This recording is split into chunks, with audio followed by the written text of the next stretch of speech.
Hi everyone, Al DeMarco here, and joining me for this Thursday video report is Chris Jordan, who like myself has been in this business for 20 plus years. And the reason I asked Chris to join us today is because we had a long-term customer write in, a guy by the name of Jesse write in that he said he had a question. We often hear about opening lines coming out of Vegas. We see casinos, many of which start out with similar opening lines. Where do they get the line to begin with, and or is there a group or a committee from a casino or corporation which sets the opening line, and then the other casinos use or adjust that base?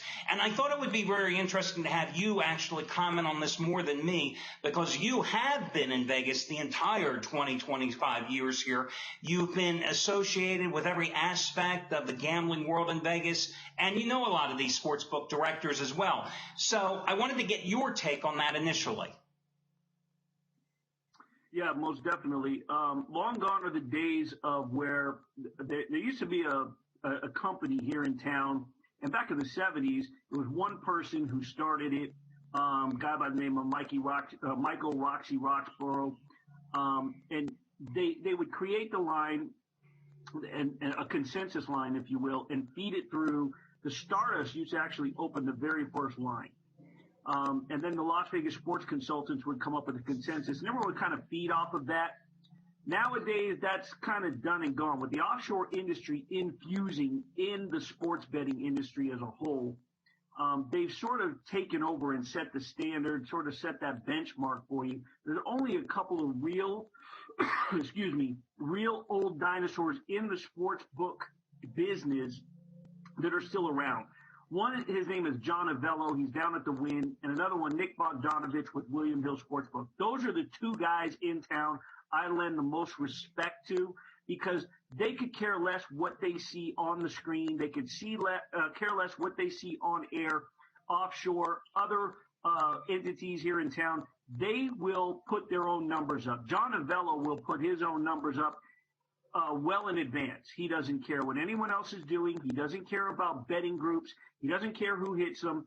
He puts his own numbers up, and he is one of the most respected guys around. Nick Bogdanovich, he bets. He's a heavy bettor. He's been involved with sports betting groups. He's been involved with plenty of casinos. He was down at the old Horseshoe. He's been around a long time, and he too can set his own number, and he has no problem challenging the sports betting groups. From there, you have your offshore groups who come with the overnight line, and it just sort of just sits there. And I'm not sure how much the sharps hit it overnight. There are some groups that may look for some value numbers. They're too busy dealing with the day-to-day operation leading up to tip-off. But the offshore industry who comes up with the number first sets the standard. Vegas will follow the morning of the games. Well, and I think that a lot of guys out here in the business, especially those who have not been gambling as long as we have not been around the sports gambling business as long as we have, don't remember that, as late as the, mid-90s, there was no real overnight line. There were guys out there that would have projected numbers, but you had to wait until 11:30 Eastern Time, 11:45 Eastern Time the following day to get the real betting lines. That has changed because of the internet and because of offshore sports books, where the competition to get that gambler to come in and play at your sports book, well, you don't want to be that guy that doesn't have the overnight line, because the betting cycle has become a 24-hour cycle. So consequently, you can get pretty damn accurate numbers coming out for, let's say, example, a Saturday college basketball card by 5 o'clock Eastern Time, 2 o'clock Pacific, on a Friday afternoon. The numbers are there. Now, are the numbers necessarily sharp? Not all the time, because I think you'll agree that you will see then the following morning when the traditional Vegas books come out with their numbers and some of the other sports books offshore start adjusting. But you will find some softness. And, as a handicapper, I find it's very dangerous sometimes, because you see a number and you realize that number might not be real. You have to project forward and anticipate, okay, where's this number going to go? Is it going to go up? Is it going to go down? Is it going to screw me later in the day? Because as I've often told customers here on video reports, as handicappers, we release a play and we put what the number is at the time we release it. If that line suddenly shifts 4 hours later, we have no way of telling you.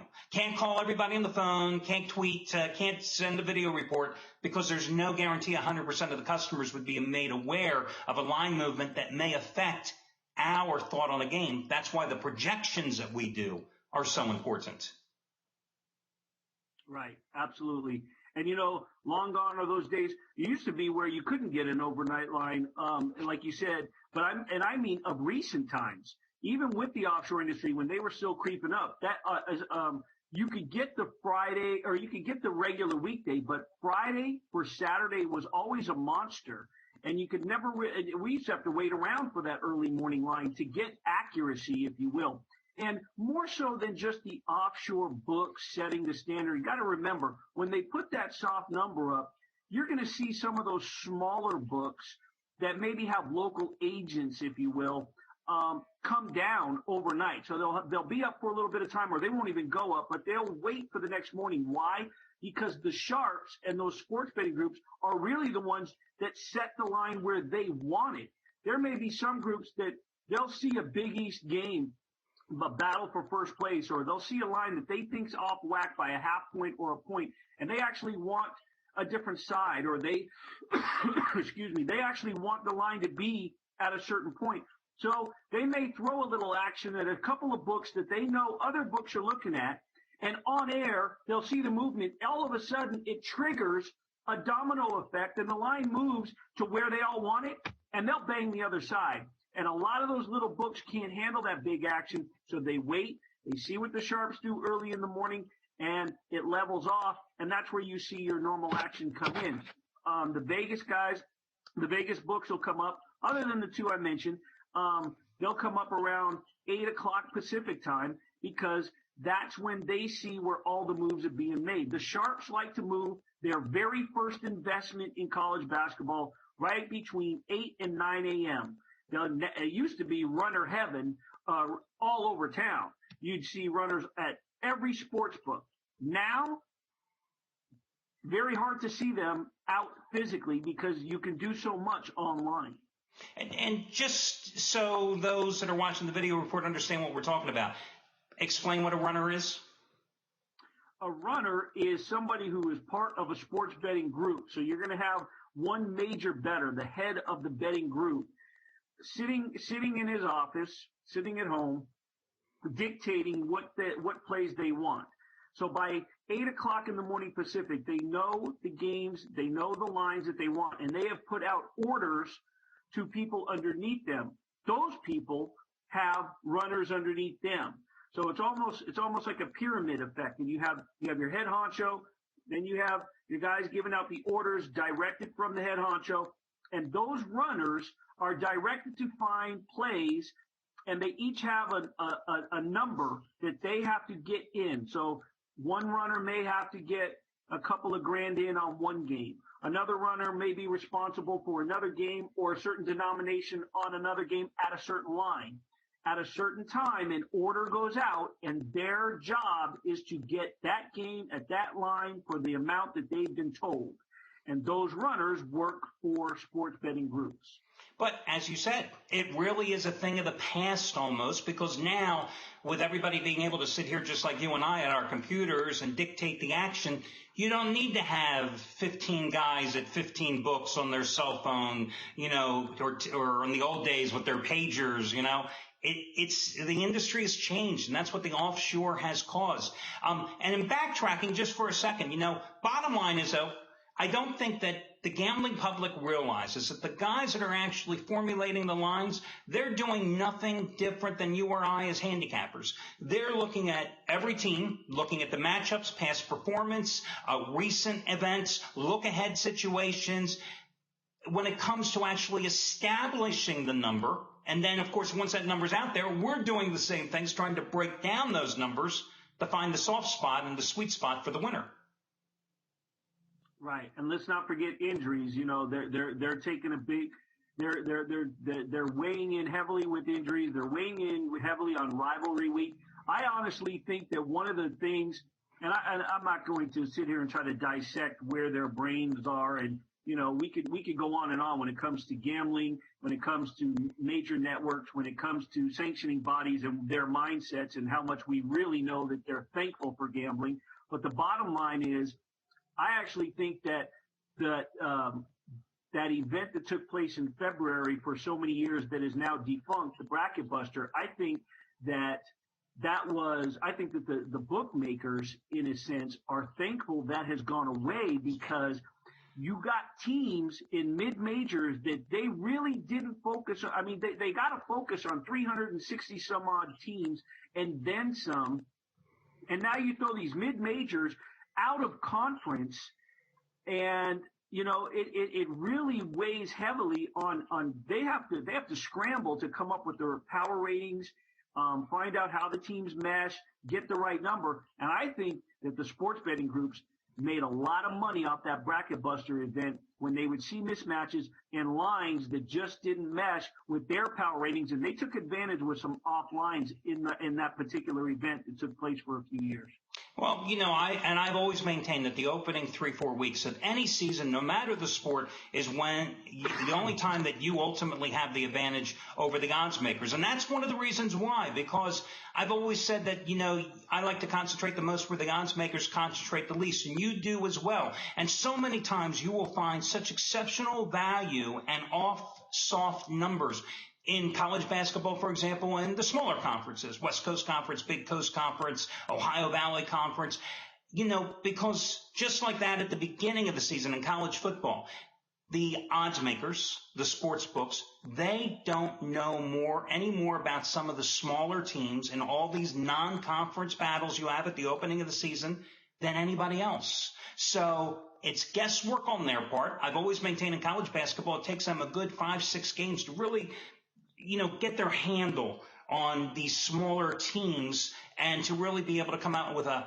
more accurate, sharp number. So exactly, I can see why the Bracket Buster was such a devastating thing in terms of money coming out of their pockets. Yeah, and a good example of a non-conference, game this late in the year, and why I think it made no sense to do it anymore was just the other night. For whatever reason, other than money, Jacksonville State decided to schedule a game with Memphis, go out of conference in February. It couldn't have done any good for morale. Now, you schedule that game and take a beating in December, it makes all the sense in the world, because you're becoming battle tested, and that is when you see those lower teams in the Ohio Valley conferences, the MAC, the MEAC, so on and so forth. That's when the Summit League, you see them take on the bigger teams so they can learn when they get to conference play.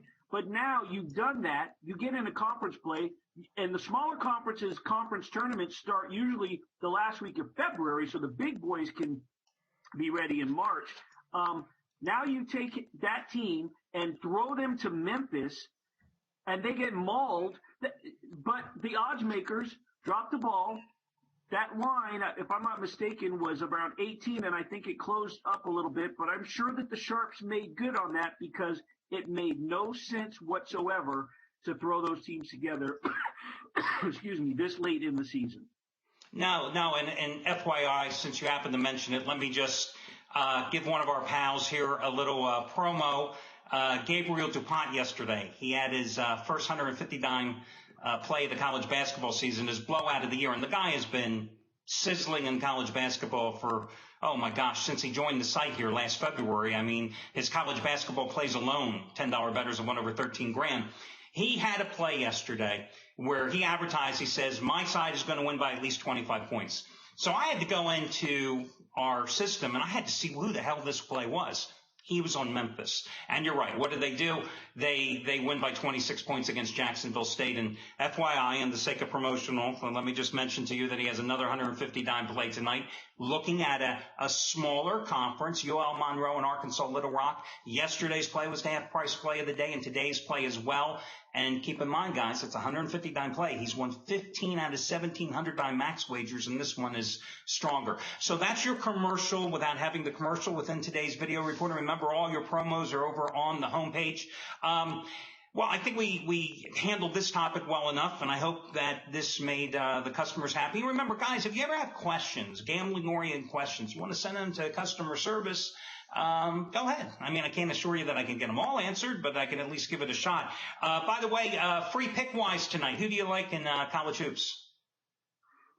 excuse me again, in Vegas, we're enjoying 71-degree weather, so the pollen is out, and my allergies have kicked in, and so I got that nice raspy in the back of my throat. So you'll just have to bear with me.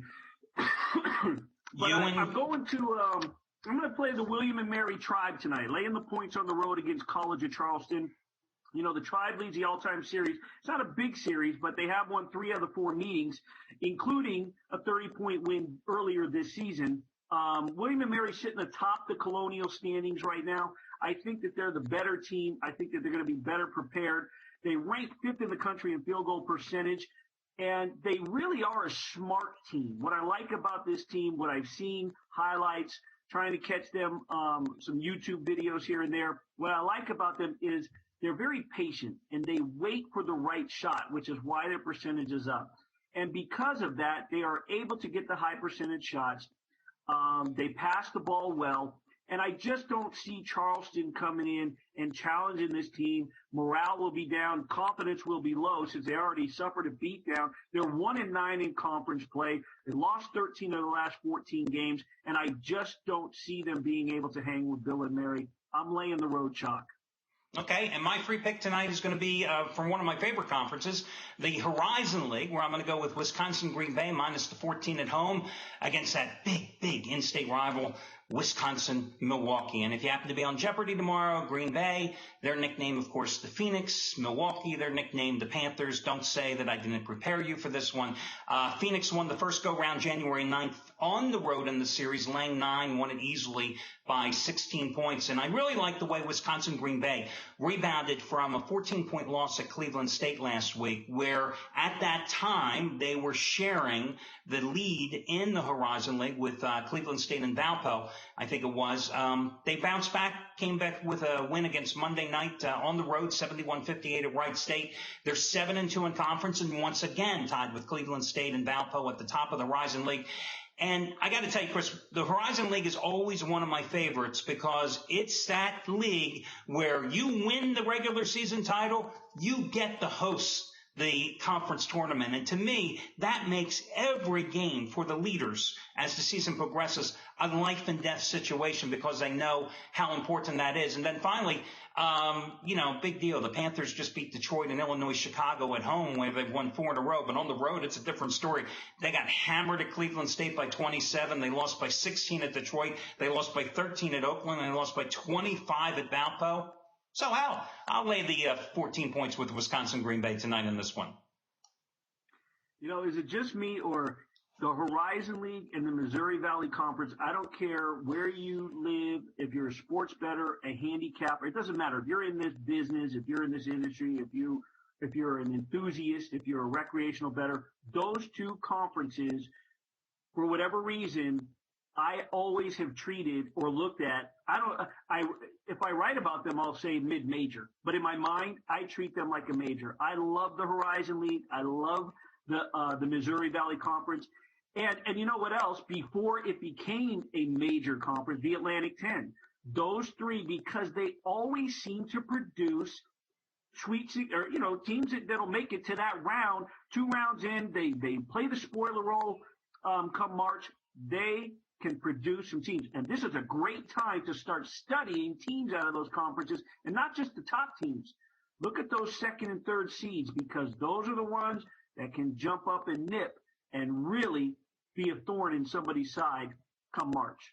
And it also pays off, too, because, it's not just the big dance. I mean, you're also looking at all those minor league tournaments, whether it's the NIT, the CIT, the CBA, where you find a lot of these mid-major teams and suddenly exiled where major teams from the power conferences to them playing in that, well, it's a failure of a season. But for those teams, these smaller teams, it's so big for them. And that's why I think a lot of times, I know personally, I will veer off of the big dance, look at some of these smaller teams in the smaller conferences because it's easier to make money with them. And it pays off because I followed them so religiously all these months. Hey, I'll let you go. I know you're busy, but I just wanted to also dispel one rumor here before we go. Chris Jordan is not Pitbull. Now, you will see the resemblance there. I think if you put your shades on like you have on your homepage on the site, you and Pitbull, I've often wondered, I've never seen the two of you in the same place at the same time. But I also know that you can't sing worth a lick, but neither can Pitbull. Boom. But anyway, just wanted to spell that. Chris Jordan, Pitbull, not the same person. There you go. The only thing that we do have in common, we have been called Poppy a couple of times. And, you know, that might be for another video, maybe not on this channel, but we won't go into that either. Okay, thanks a lot, Chris, and we will do this again, and I will try to have some other guys here if I can ever get Anthony Red out of his sportsbook glare. Maybe he can actually turn on his camera someday, and I will have Trace Adams coming up here shortly as well. So, good luck, everybody, tonight, and thanks once again, Chris Jordan. For him, I'm Al DeMarco, and I'll catch you again tomorrow here on the Daily Video Reports.